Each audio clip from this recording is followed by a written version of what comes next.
UDOT believes that these improvements will increase the quality of life for both the residents and canyon users. Right now on KSL Plus. Unfortunately, this is moving more in the direction that we don't want. A battle over the future of Little Cottonwood Canyon. To be honest, I don't know a climber who isn't pissed off about it. We need you to reach out to them. After years of research and public comment, I think that's kind of an eyesore. UDOT is recommending a gondola to solve the canyon's transportation problems.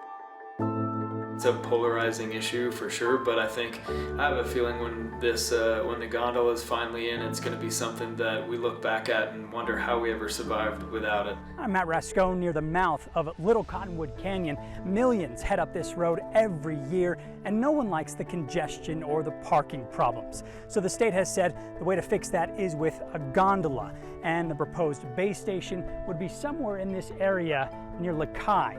This week, we dive into the debate, one that's grown more intense over the last week, as seen here on this beat-up, graffitied sign that says, "Gondola works."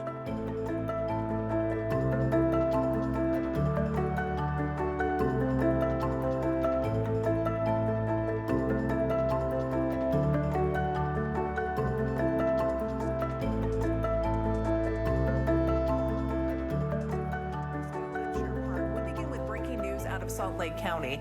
The Utah Department of Transportation announcing they're recommending the state move forward with a gondola in Little Cottonwood Canyon. Yeah, UDOT choosing gondola B as their preferred choice to solve traffic problems in the canyon. The issue has stirred up a lot of debate, receiving more public comment than any other UDOT project. My colleagues Jed Bull, Doug Wright, and others talked to several supporters of the project, including Josh Van Jura. But also recognizing that UDOT doesn't have funding currently. UDOT's project manager. We're also proposing a phased solution where we would start with components of the enhanced bus alternative, and that's the one with no canyon widening, where we would improve and increase bus service, add mobility hubs, and implement tolling or occupancy restrictions.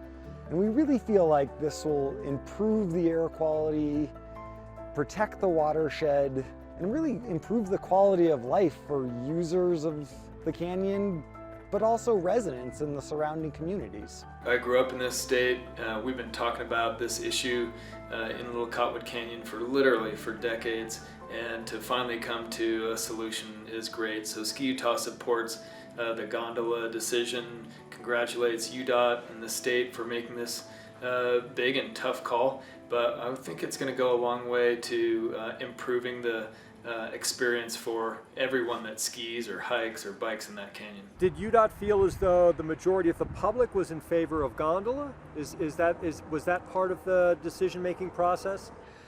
So you're right, this is a project that so many people are passionate about. And I think the fact that we got 14,000 comments, which is more than we've ever received, clearly demonstrates that passion.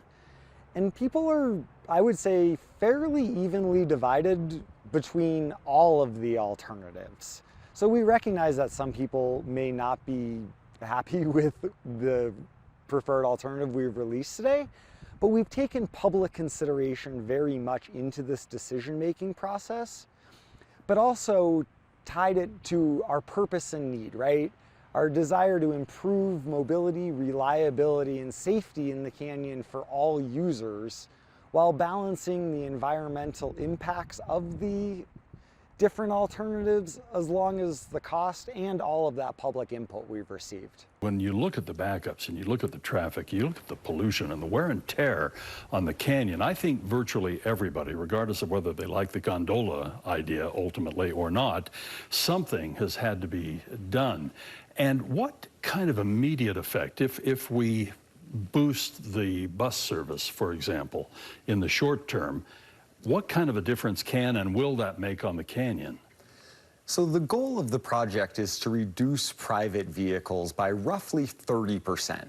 And that'll get it down to stable traffic flows. Because a mountainous road can handle roughly 1,000 vehicles per hour. And on those busy Saturday and Sunday mornings, we're seeing far more than that. And that's what's leading to that congestion, that queuing on 9400 South, back into Wasatch Boulevard, that's preventing people getting into and out of their homes.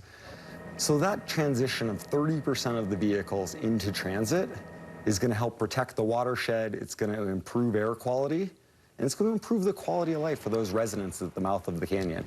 Yeah, I've heard a lot from the residents at the mouth of the canyon. We'll talk about that in a minute. But in the brief time we have, are the resorts cooperating? And for example, it was Solitude that implemented pricing for parking, now Park City and the affiliated resorts up there. Is there something similar happening at the top of Little Cottonwood Canyon? So Alta does have a parking reservation system. But UDOT is proposing tolling and/or occupancy restrictions as well. And we would obviously work with the resorts in the implementation of that. It's the alternative that we support because it takes the road out of the equation. But again, we really need to get that 30% of the vehicles into transit to make the roadway stable for all users, not just ski resort users, but the backcountry skiers, the sledders, and the people who just want to go for a walk in the woods. I understand that this is a very controversial topic that a lot of people have opinions on, but I think what UDOT has done, and what I appreciate, is that they have been very thoughtful about the way they've gone about it and what this future proposal looks like. Let's talk about the longer term. Let's talk about the actual gondolas. What is anticipated? What would be realistic? How many years are we going to be waiting? So that's a great question, and unfortunately I can't answer it, again, because it's dependent upon funding. So we can't implement any alternative until we have a record of decision. And that's the final step in the EIS process. So right now, we've just released the final EIS. We have a 45-day comment period. We will read, review, and consider all of those comments and put that into consideration in issuing the ROD, or the record of decision. It's that funding component that's the unknown in the middle, but we anticipate that advertising, procuring, and constructing a gondola system will take 2 to 3 years after funding has been identified. That was my next question. I was wondering, once we actually start construction, we have the funding, at least to the point where we're comfortable to start. Would it be a design and build, or do we know exactly what it's going to look like and where and how it's going to go? So UDOT did do preliminary engineering, but they aren't final design plans, right? We used our independent engineers. We didn't use any vendors, so we could be consistent for all of the alternatives. So there wasn't any bias in the engineering. So we would have to procure an actual designer and contractor. How quickly does this gondola system move people up and down the canyon? And how long does it take me to get from parking to skiing? So that's a great question. The gondola cabins under gondola A or B travel at roughly 18 miles an hour, and they hold 35 passengers apiece. So what that means for users is that to transport roughly 1,000 people per hour up the canyon, that a 35-person cabin would arrive every 2 minutes. And I think it's important to note that the UTA buses today hold approximately 42 people. So very similar capacity between a single gondola cabin and a bus.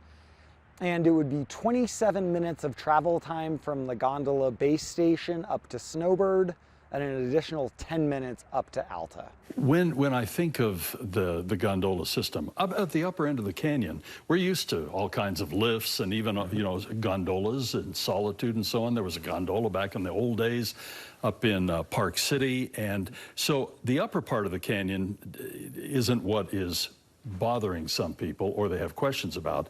It's that straight view. This is a glacier-cut canyon, so you're going to see it all the way down. And so what is the reaction to that? How big are the towers going to be?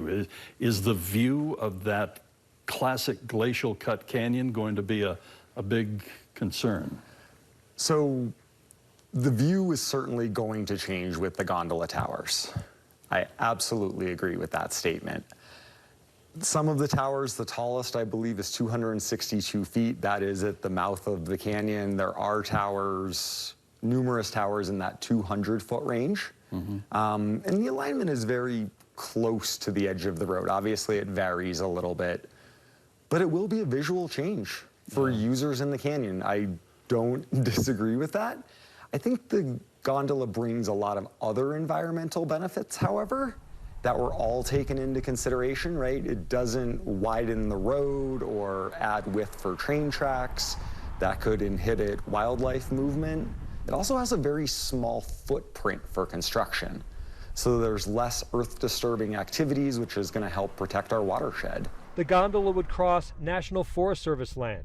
Their project manager tells me UDOT has addressed their environmental concerns. UDOT has addressed all the Forest Service comments and concerns in this. However, the Forest Service has not determined a preferred alternative at this time. They are waiting for a determination from the Federal Highway Administration about whether they can appropriate an easement for this alternative. I know a lot of people are really concerned. Hey, that's great that we might limit the actual traffic on the road going up the canyon itself, but what's going to happen at the mouth? And I know citizens who have built rather nice houses in that neighborhood are very concerned. Sure. So the base station is anticipated to be about 3/4 of a mile northwest of where SR210 and SR209 are 94 south, the mouth of the canyon. So it'll be about 3/4 of a mile away on North Little Cottonwood Road. And there will be a parking structure there that can hold 2,500 vehicles. And a 35-person gondola cabin is expected to depart every 2 minutes. Now, we've done our traffic modeling. We do not anticipate that private vehicles trying to drive up the canyon will block the entrance to that parking structure. So overall, they should have better access to their homes in that area than they do today. The price tag, $550 million, which includes $160 million for snow sheds, widening Wasatch Boulevard, and trailhead improvements. Operation and maintenance costs, $4 million per winter. Running it in the summer would add $3 million per year, but they do not need to run it in the summer to solve the traffic problems.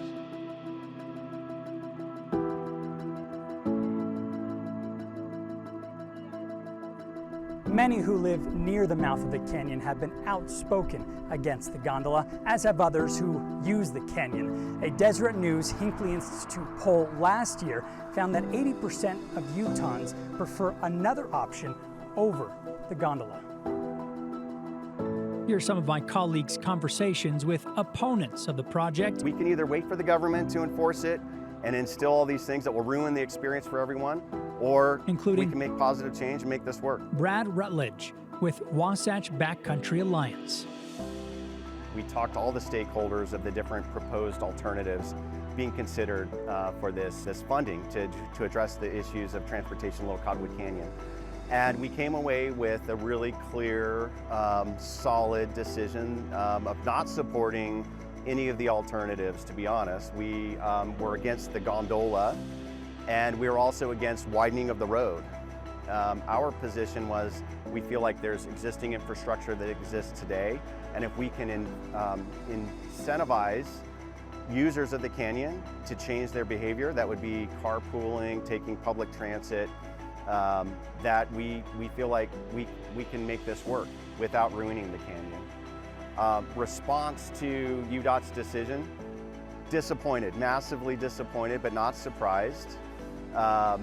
They've been faced with a really difficult challenge, and there are a lot of influential people and entities at play that have been promoting the gondola. Anyone watching the television, on social media, driving up and down the highways, you've seen these pro-gondola ads. Huge, massive investment by the businesses and individuals that stand to make a lot of money if this goes through. I wouldn't be surprised if public opinion for those who don't access the canyons a lot would be swayed to be more in favor of the gondola. However, the messaging and the advertising is really misleading. And if I were a Utah taxpayer and I didn't visit the canyons very often, or if I were a Utah taxpayer and I recreated in the canyons a lot, I would absolutely be against spending taxpayer money for a gondola. It's just the wrong solution. However, the announcement that UDOT made had kind of a mixed bag in some ways. There's some hope in the sense that we have the opportunity to try in implementing this enhanced bus service. Right. And we can either wait for the government to implement something that people clearly don't want, which is the gondola, or we can take matters into our own hands and people can carpool, they can ride public transportation, they could take advantage of the Wasatch Backcountry Alliance Mountain Shuttle to get up and down their destination and limit the cars that are in the canyon and help alleviate those traffic problems today. There's going to be some towers here and a couple over here. Craig Osterloh helped found Friends of Little Cottonwood Canyon, which is against the gondola. I'm sure it will be underutilized. His neighborhood has plenty of yard signs in opposition to the plan, calling it pervasive and expensive. Not only does it cost way too much money, but if you have a choice between spending 45 minutes on the gondola or taking a 15-minute drive up the canyon, and you're a skier, you're going to take the car because it's faster. The gondola, once it's up there 200 some odd feet in the air, it's not dipping down to drop you off at a trailhead. It just goes up the canyon. Yeah, that's exactly right. And one of the concerns I guess that we have when we look at this is the stated objective of this program is to improve roadway safety, reliability, and mobility on SR 210, State Road 210, for all users. And it kind of something that really stands out is this is really not addressing all users. So all of the dispersed canyon users, meaning people that access trailheads to go hiking, snowshoeing, backcountry skiing, there's no stops, just as you said, Doug, along the gondola route. It only has 2 stops. It's at Snowbird and Alta, 2 private for-profit ski resorts, which is fantastic, but we're definitely not addressing with the gondola all users with this solution. I was really appalled when I heard the news. Honestly, I think it's extremely unfair to climbers. It's extremely unfair to other canyon users. I think it's just really in favor of the resorts and a lot of money that's been put behind it. This is such a unique canyon. The fact that it's glacially cut and it's straight, unlike Big Cottonwood that goes all over the place. That's right. This is a straight cut, providing an almost unprecedented, breathtaking view of the Salt Lake Valley from the very, very top of the canyon. And I'm trying to imagine what this canyon will look like and the effect on just the viewscape. That's that right. This is going to have. Yeah, a lot of people emotionally are really tied to this view. And as I've been monitoring this and highly involved in this for the last several years, every time I drive past Little Cottonwood, whether that's, Wasatch Boulevard or from the highway, I always look up and I just say, capture this moment because it may not look like this forever. It's absolutely a spectacular canyon. People from all over the world come to Little Cottonwood Canyon for its beauty, for its recreation. And if you look at Mount Superior in itself, it is just a photographic postcard moment right there. And all the way up the canyon, it's just like that. So the views and forever changing Little Cottonwood Canyon is really a big concern that people have. And I think that's tied to the concern that this won't work. It just feels like the state's cashing in on the tourist industry and not really considering what the people who live here really want. I mean, most of the people I talk to in Utah, most of my climbing friends, are all really concerned about conservation in the environment. So to hear that they're gonna smash all that, ignore public opinion, and build a gondola is pretty damn heartbreaking. One of the things that our organization looked at is we dove deep into each of the alternatives that UDOT was considering, and we put together a podcast series called The Up Track. And we have about 11, 12 hours of recorded material where we talk to everyone from the CDC to UDOT to proponents of the gondola, busing, and the train. And we came to the clear conclusion that the gondola just won't work the way they want it to. And I'm not seeing any proof or evidence that people will ride the gondola when they want to go up in the winter to ski at Alta, at Snowbird, or access trails. It takes the longest of any transportation mode that's out there. It's going to be more expensive and more inconvenient. And on a day when you want to get up and get those fresh powder runs in, time is of the essence. Taxpayer-funded projects should benefit all county residents, not just ski resorts. Democratic Representative Suzanne Harrison says she's disappointed in UDOT's decision and would rather see better carpooling, bus service, and parking reservations. The people at the mouth of the canyon and in this community are opposed to it because it will be an eyesore, a waste of taxpayer dollars, and also be a project that threatens our watershed and our gorgeous canyon. The view shed is definitely part of it. If the solution would work, you know, it might be a different story. We might be analyzing this a little bit differently, but in many ways we look at this as the big gamble. So the big gamble meaning there's a gamble that we're going to build this, you know, and we're estimating now it's going to be closer to $1 billion to build this thing, just with inflation and prices. I asked Josh off the air, and he said maybe 500 to 550, you know, million dollars, yeah. Yeah, so that was their estimates now. If we look at other government programs where, you know, they do big projects like this, like the Salt Lake Airport, you know, these always exceed the estimated, you know, price tag. But even if it were, you know, the $500 million, it's still a lot of money on an unproven system that we don't think is going to alleviate traffic problems. We think it's going to add to crowding in the canyon. I'm a mom, I'm a taxpayer, I'm a resident. The idea of writing a check of public dollars for a $500 million investment, that is concerning to me as a resident.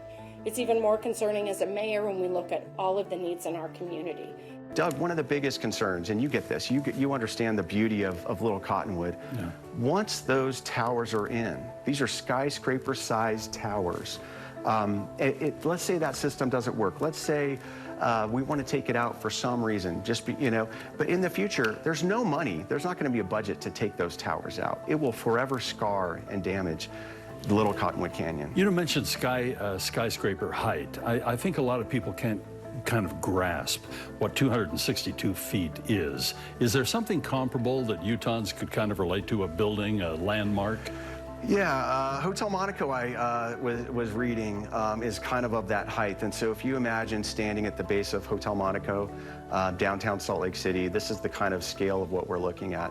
Some of these towers are as tall, if not taller, than the gondola that runs at Snowbird, if you've seen that. Yeah. And so these are massive. This will end up being the world's longest gondola. And so the impacts to this, I think we've got to get it right. We can't gamble and hope that this works out. We need to make sure that the solution does work to accomplish what we set out to do. I have a call to action to the public, and that is please go to the UDOT website. If you share my concerns over cost and over impact to the canyon, file a report. Tell them what you are concerned about.